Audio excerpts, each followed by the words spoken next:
Mateus capítulo 5, versículo 1 ao versículo 12. Enquanto você vai abrindo, hoje o título do sermão é o Sermão do Monte, o Manifesto do Reino de Deus. O Manifesto do Reino de Deus. O pessoal vai me ajudar aí com os slides. Sermão do Monte, o Manifesto do Reino de Deus. Mateus 5, do versículo 1 ao 12 diz: Vendo Jesus as multidões, subiu ao monte, como se assentasse, aproximaram-se os seus discípulos, e ele passou a ensiná-los, dizendo: Bem-aventurados os humildes de espírito, porque deles é o reino dos céus. Bem-aventurados os que choram, porque serão consolados. Bem-aventurados os mansos, porque herdarão a terra. Bem-aventurados os que têm fome e sede de justiça, porque serão fartos. Bem-aventurados os misericordiosos, porque alcançarão misericórdia. Bem-aventurados os limpos de coração, porque verão a Deus. Bem-aventurados os pacificadores, porque serão chamados filhos de Deus. Bem-aventurados os perseguidos por causa da justiça, porque deles é o reino dos céus. Bem-aventurados sois quando por minha causa vos injuriarem, vos perseguirem, mentindo disserem todo mal contra vós. Regozijai-vos e exaltai e exultai, porque é grande o vosso galardão nos céus, pois assim perseguiram aos profetas que viveram antes de vós. Esse é só o início do mais famoso sermão de toda a história, o Sermão do Monte. O sermão proferido pelo nosso Senhor Jesus Cristo. Um sermão que na verdade veio trazer implicações que vão repercutir na nossa vida nos dias de hoje. Eu posso dizer que o Sermão do Monte é a teologia compacta de Cristo, do procedimento dos seus filhos e filhas. Se você quer saber o que Cristo espera dos seus filhos e filhas, mergulhe no Sermão do Monte. Mateus, o evangelista Mateus dedica o capítulo 5, 6 e 7 para esse sermão, muito conhecido. Seria um sermão que eu e você, como cristãos, deveríamos ler e reler todos os anos da nossa vida. Quem sabe se você tem uma rotina no seu ano, de início de ano, quem sabe você tem a rotina de começar a leitura bíblica anual, e a gente tem encorajado a todas as pessoas a lerem mais a Bíblia. Quem sabe um desses textos que você deveria ler todos os meses, quem sabe seria Mateus 5, 6 e 7, grande Sermão do Monte. Não há melhor sermão em toda a história pregado do que o Sermão do Monte, porque foi proferido pela boca de Jesus Cristo, o nosso Senhor, o nosso Mestre. Nesse sermão, talvez a seção mais profunda de todo o Novo Testamento, de quem sabe de toda a Bíblia, ali Jesus, ele mostra a nós mesmos. Hoje eu e você, nesses breves versículos que lemos, que ele abre o Sermão do Monte. Nós vamos falar sobre o Sermão do Monte por completo, quem sabe eu vá pregando sobre esse tema no decorrer dos meses seguintes, mas ele abre trazendo as Escrituras e nos faz encarar a nós mesmos. Você já foi encarado com você mesmo? Não é uma coisa muito boa. Na verdade, a pandemia trouxe calafrios às pessoas, não pelo fato de ficar em casa, mas pelo fato de encarar o seu próprio inimigo, que somos nós mesmos. Já viu como que as pessoas não gostam de se encarar? Elas buscam subterfúgios para escapar de si mesmas, quem sabe se afundando no trabalho, quem sabe fazendo isso ou aquilo para se esquecer um pouco, porque quando elas têm que olhar para o espelho e encarar as suas mazelas, as pessoas entram em desespero. E na verdade o Sermão do Monte nos faz nos encarar com a nossa vida, com a pequenez da nossa vida, com as limitações que vivemos. Jesus Cristo traz isso para nós. E ele começa com as bem-aventuranças. Mas o que é interessante é que muitas pessoas, na verdade, o nome de Jesus não tem barreira para ninguém.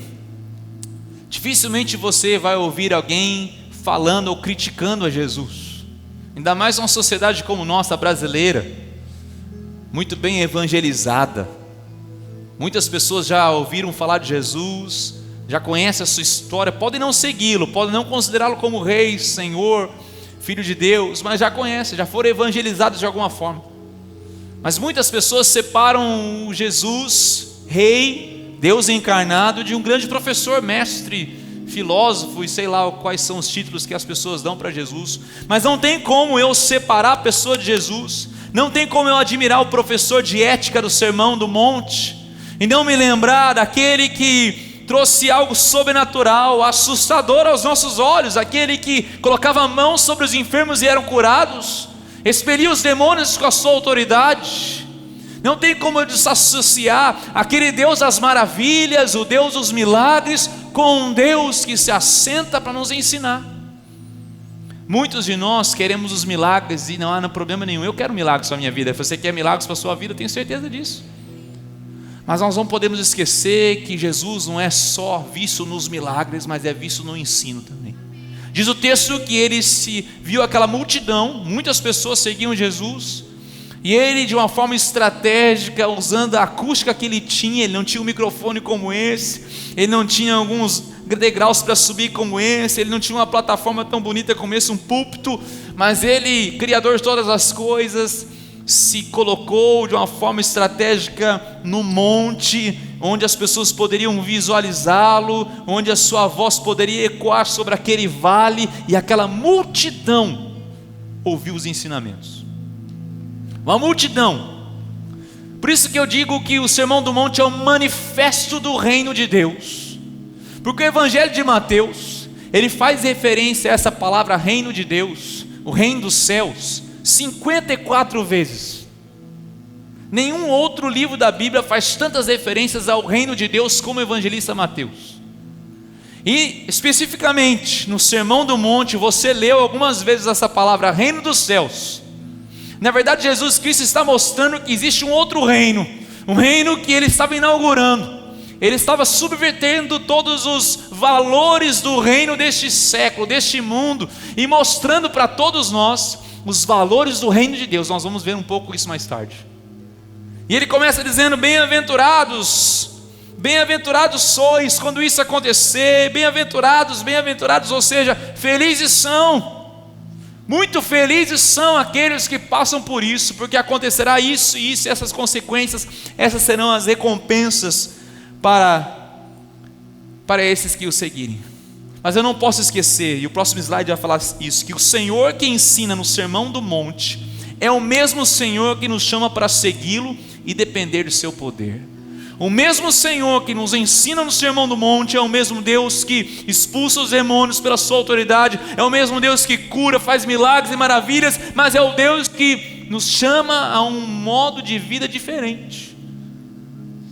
Um modo de vida que para algumas pessoas desse século vai dizer que você é louco, você é louca, vai dizer que isso é coisa do passado, mas Jesus apresenta esses valores atemporais através do Sermão do Monte. Quem estava ouvindo Jesus? Na verdade, o sermão que Jesus trouxe foi um sermão revolucionário. Muitas pessoas queriam ouvi-lo.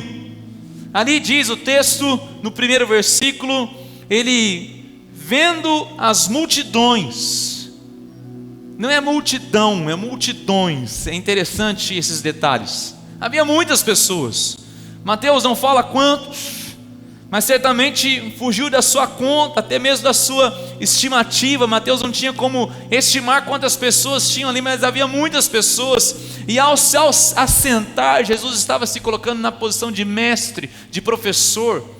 As multidões o ouviram, mas o texto também diz que ele se aproximou dos seus discípulos.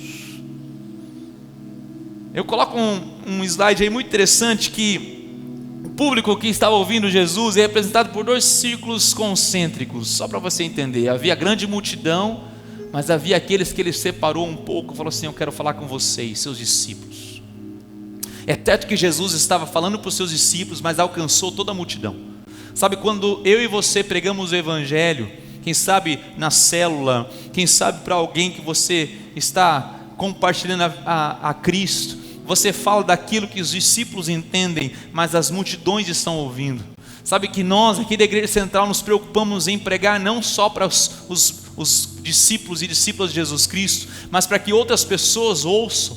Quem sabe você está aqui pela primeira vez, quem sabe você ouviu de falar de Jesus, mas nunca entendeu o que é evangelho, o que é graça, quem é Jesus, qual que foi a obra de salvação de Jesus Cristo. Hoje eu quero que você entenda, porque apesar de eu estar falando para a igreja central, para os discípulos da igreja central, você está presente, e assim como foi no Sermão do Monte, as multidões ouviram, outras pessoas foram alcançadas pela pregação do evangelho. Ou seja, a nossa vida alcança multidões, o nosso discurso, nosso relato alcança muitas pessoas.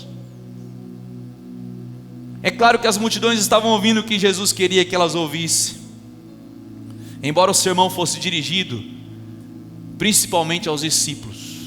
Então Jesus começa a ensiná-los. Eu quero que você olhe de novo o versículo 3, ele fala: bem-aventurados os humildes de espírito, porque deles é o reino dos céus. Essa é a primeira bem-aventurança. Agora, olha no versículo 10, a oitava: bem-aventurados os perseguidos por causa da justiça. Qual que é a recompensa? Porque deles é o reino dos céus. Algumas pessoas acham que tem mais uma no versículo 11, mas o versículo 11 é uma extensão da oitava bem-aventurança descrita no versículo 10, porque o versículo 11 fala: bem-aventurados sois quando por minha causa vos injuriarem e vos perseguirem, mentindo, disserem todo mal contra vós, regozijai-vos e exultai, porque grande é o vosso galardão nos céus, pois assim perseguiram os profetas que vieram antes de vós. Mas o fato é que existem 8 bem-aventuranças, e Jesus Cristo abre o seu sermão declarando essas 8 bem-aventuranças, e ele fala: os humildes, os mansos, aqueles que têm fome e sede de justiça, mas ele traz as recompensas. As recompensas são maravilhosas, mas é interessante que a primeira bem-aventurança, a recompensa é o reino dos céus, mas a última bem-aventurança também o reino dos céus. O próximo slide vai demonstrar um pouquinho disso. Quais são as recompensas que eu e você ganhamos em seguir os preceitos do Senhor Jesus Cristo no Sermão do Monte? Veja bem, primeira bem-aventurança, você pode dizer comigo? Reino, mais alto, gente, reino dos céus. A oitava bem-aventurança novamente, reino dos céus.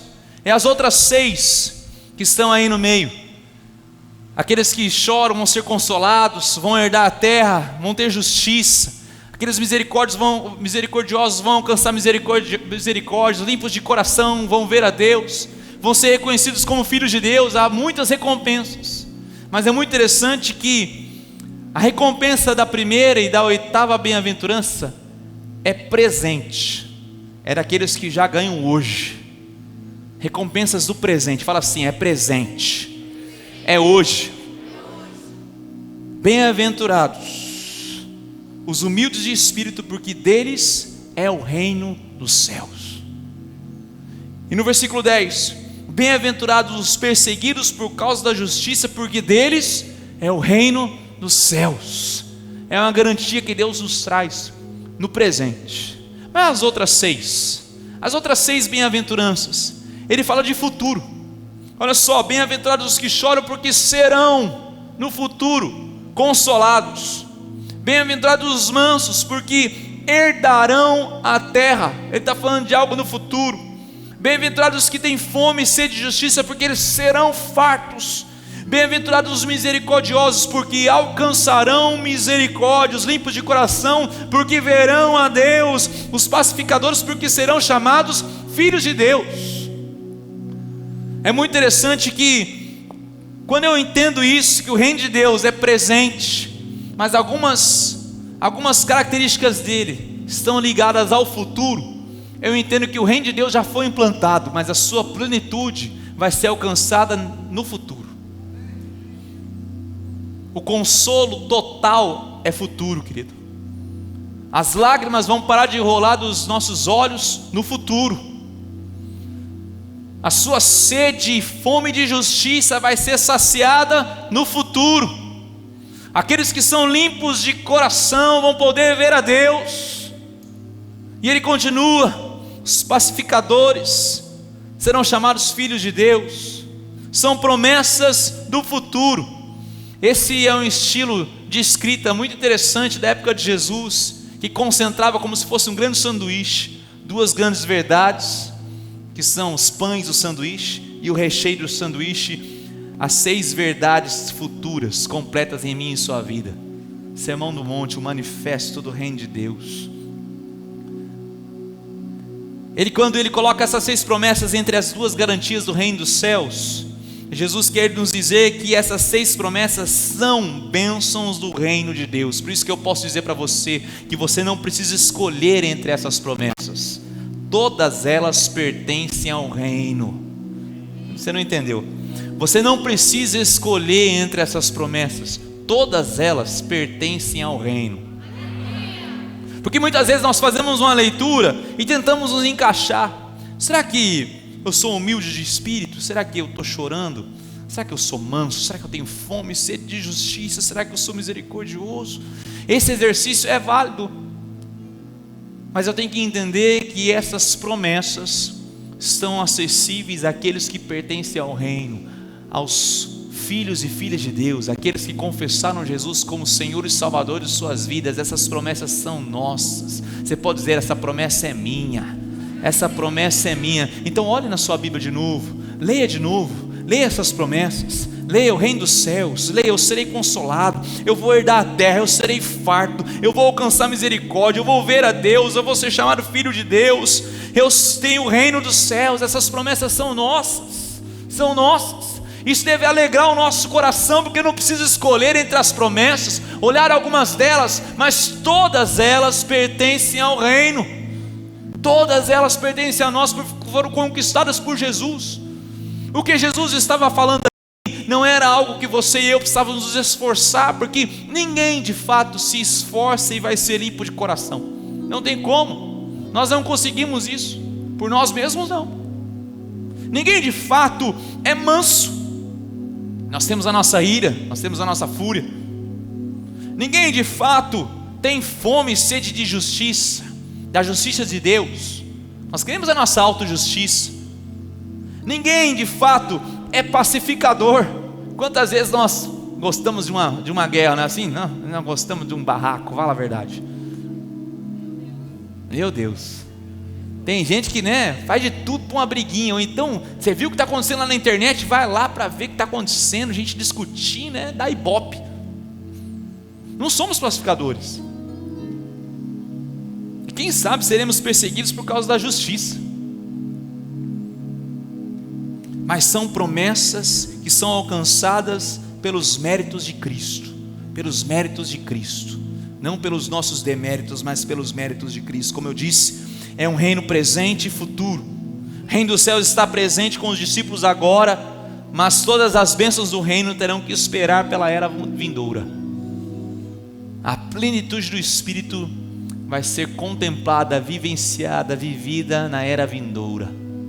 Mas enquanto isso não acontece, eu olho para Jesus e vejo Jesus trazendo esses valores do reino. Ao se assentar ali naquele monte, começar a dizer: bem-aventurados sois, bem-aventurados sois. Ele começa a dizer que Ele traz o reino dos céus à terra em seu próprio poder e presença. É Jesus que inaugura o reino de Deus na terra. É Ele que declara: está consumado, está feito. Na cruz, Ele inaugura o reino de Deus. E eu e você podemos viver essas promessas já. Começar a vivenciar elas de uma forma não plena, mas sim, podemos vivenciá-las já. De uma forma parcial, sim, podemos viver. Podemos ser consolados? Podemos, não na sua totalidade, mas podemos sim vivenciar o tira-gosto do consolo. Podemos viver a justiça, sim, justiça em Cristo Jesus, não na sua totalidade, mas podemos sim experimentar algo que se chama justiça. Podemos experimentar coisas lindas já, que eu não preciso escolher entre promessas. Por isso que a gente diz que o reino de Deus está presente agora, mas não em toda a sua plenitude. Hoje pela manhã o pastor Jefferson estava nos ministrando, aliás, linda mensagem. Você tem que ir para o YouTube e ver essa mensagem que o pastor Jefferson proferiu nessa manhã. E ele usou um texto que eu quero usar agora também, 2 Coríntios capítulo 4, versículo 17 e 18, vai ser projetado aí. Eu quero que você leia essas palavras. Fala: porque a nossa leve e momentânea tribulação produz para nós eterno peso de glória, acima de toda comparação, não atentando nós nas coisas que se veem, mas nas que se não veem, porque as que se veem são temporais, que se não vêm são eternas. Existe algo que é eterno, querido. Existe algo que não é passageiro. Então ele diz aqui, olha, essa leve e momentânea tribulação, é leve e momentânea tribulação que vivemos hoje, mas é eterno peso de glória. Há um peso diferente nas coisas. Mas fala a verdade, como nós valorizamos muito mais as coisas deste mundo, nós damos muito mais importância às coisas que acontecem neste mundo na nossa vida. Nós fazemos isso. Quantas preocupações já tivemos? Seja sincero comigo. Quantas preocupações, quantos momentos de ansiedade passamos e que depois nós fomos ver, não era nada daquilo. Não é assim mesmo? Você sofre, chora, antecipa o problema pensando, não, quero estar preparado para aquele problema, ele nem acontece. São preocupações. Quem é ansioso aí sabe, levanta a mão. Vocês, não, levanta não, estou brincando. Não quero te expor.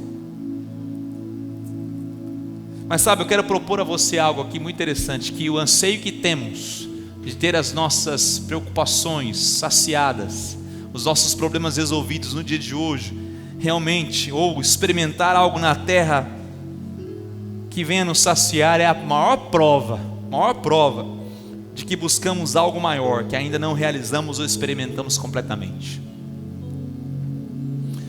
C.S. Lewis, no seu livro Cristianismo Puro e Simples, ele tem um momento que ele escreve o seguinte: se descubro em mim um desejo que nenhuma experiência neste mundo pode satisfazer, a explicação mais provável é que fui criado para um outro mundo.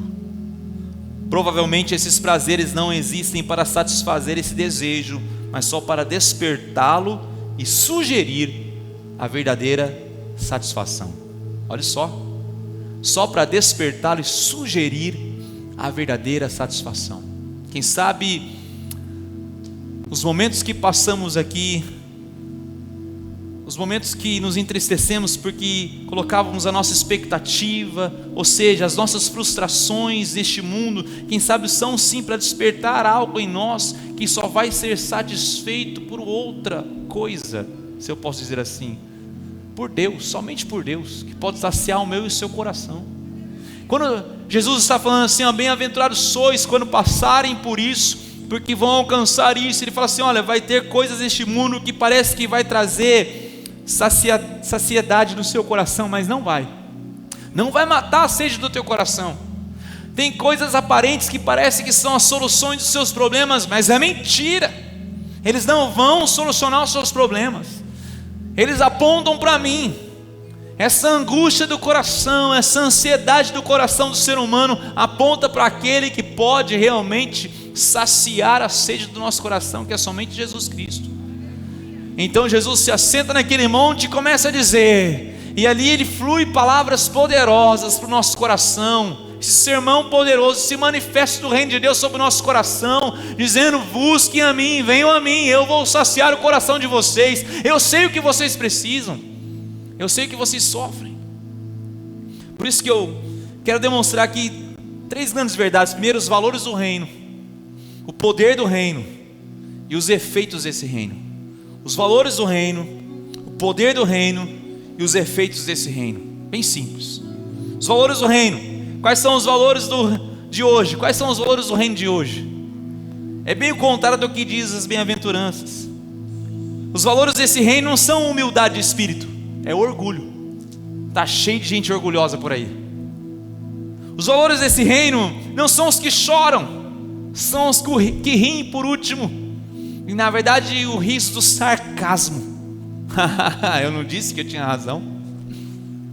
Os valores do reino de hoje não são pessoas mansas. O manso parece fraco, é tido como fraco, é tido como incompetente. Aquele que às vezes dá a segunda face é tido como um inocente. Os valores do reino de hoje não são pessoas que têm fome e sede da verdadeira justiça, mas da justiça própria, desde que faça bem para ele. Esses são os valores do nosso século. Os valores do nosso século não são pessoas misericordiosas, são pessoas que querem sua justiça, custe o que custar. Os valores do reino de hoje não são pessoas limpas de coração, que buscam santidade, pelo contrário, quanto mais pecaminoso for a situação, mais tem pessoas buscando. Pode ver, o que a sociedade prega? Onde tem pecado é sucesso. Você quer ver um programa de televisão fazer sucesso? Bota pecado lá dentro. Nossa! Você quer ver ser pico de audiência? Coloca pecado. Libera o pecado sexual, imoral, o que for. Porque dá ibope, as pessoas amam isso. Ninguém ama isso aqui. Ser perseguido por causa da justiça? Como assim? Eu quero estar com a multidão, eu quero estar com a maioria, porque a maioria, ninguém persegue a maioria. Você não tem mais opinião do que a Bíblia fala, você tem a opinião do que a maioria fala. São os valores deste mundo. Mas os valores do reino de Deus são o contrário, são pessoas humildes, pessoas que choram. Quanto tempo faz que você não chora? Eu não estou falando desse choro de emoção, eu estou falando desse choro de comoção. Sabe o que é isso? Estar comovido com uma situação. Essa semana nós pastores recebemos um vídeo lindo, mas de profunda comoção. O vídeo do pastor italiano. Lá começaram a voltar as atividades nas igrejas, e aquela região da Itália onde aquela igreja reabriu foi tremendamente acometida pelo Covid-19. Muitas pessoas morreram naquela região, e aquela igreja se abre, e os discípulos, os membros daquela igreja, imprimiram as fotos dos membros que morreram durante a pandemia e colocaram-se nos bancos daquela igreja. E o pastor entrou, e o pastor chorava pelas pessoas.